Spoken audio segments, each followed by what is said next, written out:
سامعین توجہ فرمایا جے قرض کنا سنگین معاملہ ہے، کنا سنگین معاملہ ہے۔ میرے پیغمبر فرماندے نے، ترمذی دی اندر روایت موجود ہے، آقا فرماندے نے بندہ مومن بھی ہووے تے ہووے مقروض دار بندہ، اے فوت ہو گیا ہے، ایندی روح لٹکی رہندی ہے، معلق رہندی ہے، جنی دیر تک ایندا قرض نہ ادا کیتا جاوے، ایندے قرض تو چھٹکارا نہ مل جاوے۔ توجہ فرمایا جی، میرے پیغمبر علیہ الصلوۃ والسلام آقا کو ایک جنازہ آیا، صحابہ کہندے نے سنیو جنازہ پڑھاؤ نا۔ سنن ابو داؤد دے اندر روایت موجود ہے، میرے آقا فرماندے نے صحابہ کیا اس بندے تے قرض بھی ہے کہ نہیں ہے؟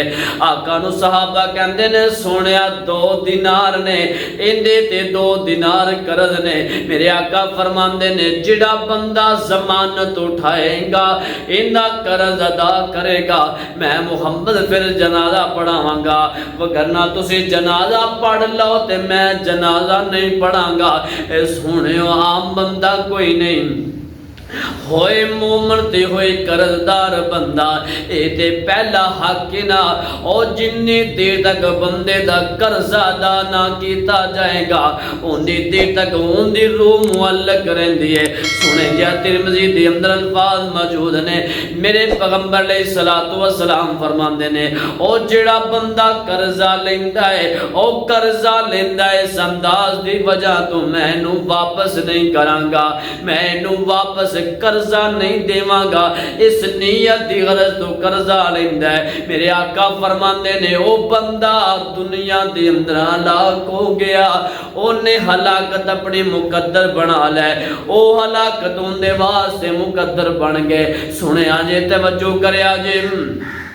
میرے آقا دی محفل لگی ہے، صحابہ اکرام موجود نے، جناب علی فرماندے نے رضی اللہ تعالی عنہ، او آقا نال پیار کرن والیا، آقا دی سنت تے بھی عمل کریا کر، آقا دی سیرت تے بھی عمل کریا کر، آقا دے طریقے تے بھی عمل کریا کر۔ ایک بندہ آیا ہے، آگے عرض کردہ ہے سنیا میں بڑا پریشان ہاں، پریشانی دے عالم دے اندر زندگی گزر رہی ہے، کی کرا سونیا مقروض بڑا ہو گیا ماں، قرض دے تھلے میں آ گیا ماں۔ آقا فرماندے نے کیوں نہیں اللہ کو دعاواں کردا، اللہ کو کیوں نہیں التجاواں کردا، اللہ نو کیوں نہیں کہندا اللہم اکفنی بحلالک عن حرامک، اللہ دے سامنے التجاواں کریا کر، اللہ تو مینو کافی ہو جا،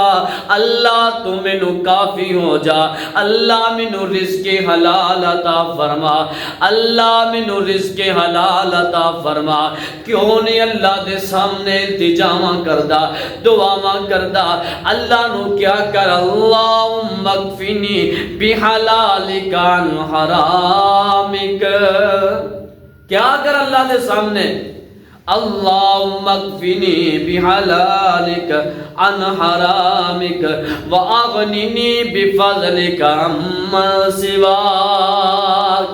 اللہ دے سامنے التجاواں کریا کر۔ میرے آقا فرماندے نے اللہ کو دعاواں کر، اللہ پاک تینوں قرض تو چھٹکارا عطا کر دے گا۔ آج ساڈے معاشرے دے اندر کی ہو رہا ہے، ساڈے معاشرے دے اندر کی چل رہا ہے، کی ہو رہا ہے، سارے معاملات کی ہو رہے نے، دعویٰ کی ہے نبی نال محبت تے پیار تے عقیدے تے دعوے نے، لیکن ساڈا انداز کی ہو گیا، ساڈا زندگی دا طرز عمل کی ہو گیا۔ میرے آقا فرماندے نے او ویکھو اج لوگ قرض لیندے نے اس نیت دی غرض تو اسی ادا کران گے، اللہ والو بھی اس بندے نال مدد شامل ہو جاندی ہے، او بندے والو اللہ والو بندے نال مدد شامل ہو جاندی ہے، او قرض ادا کرے گا تے اللہ وال مدد آ جائے گی۔ نیت اچھی کریا کر، کیوں میرے پیغمبر دا فرمان ہے انما الاعمال بالنیات، تمام اعمال دا دار و مدار نیت تے ہویا کردا ہے، نہ دعویٰ کرنا ہے نبی نال پیار ہے، نبی نال عقیدت تے محبت دے دعوے کرنا ہے، سونیا سنت دے بھی عمل کریا کر۔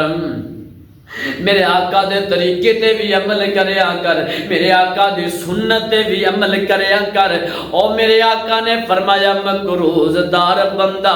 اللہ دے سامنے التجاواں نال دعاواں کریا کرے، اللہ نو کیا کرے، اللہم اکفنی بحلالک عن حرامک واغننی بفضلک عمن سواک۔ اللہ دے سامنے دعاواں کریا کر، اللہ اکبر کبیرہ۔ میرے آقا دی سیرت دے مطابق زندگی گزارے گا، اللہ پاک بندوبست کر دے گا، تیرے قرض سارے ادا ہو جان گے، سارے تیرے قرض مک جان گے۔ کیڑی سیرت اپنانی چاہیے تے اسی سنت نو ویسے بھول گئے، ساڈا اج ویکھ رہے نا اہل حدیث اسی اہل سنت جو بھی ہاں، دعویٰ نبی نال پیار دا محبت ہے، لیکن طریقہ نبی دے بھول گئے، سنت نبی دی بلا دیتی۔ آج سانوں دا فائدہ محسوس نہیں ہو رہا، نہیں پتا چل رہا زندگی اندر اسی زندگی تے گزار رہے ہاں، لیکن میرے دوستو انہاں سانوں فائدہ ہوئے گا تے قیامت والے دن ہوئے گا، ہیں قیامت والے دن کس چیز دا فائدہ ہوئے گا؟ سنت دا ثمر تینوں روز جزا ملے گی، سنت دا ثمر تینوں روز جزا ملے گی۔ مدنی دی پیروی کر، سونے دی پیروی کر، راضی خدا ملے گا، سنت دا ثمر تینوں روز جزا ملے گا۔ سوا لکھ نبی خدا دے ود ود کے شان والے، سوا لکھ نبی خدا دے ود ود کے شان والے، پر مدنی براق والا والا، پر مدنی براق والا، تینوں اگے کھڑا ملے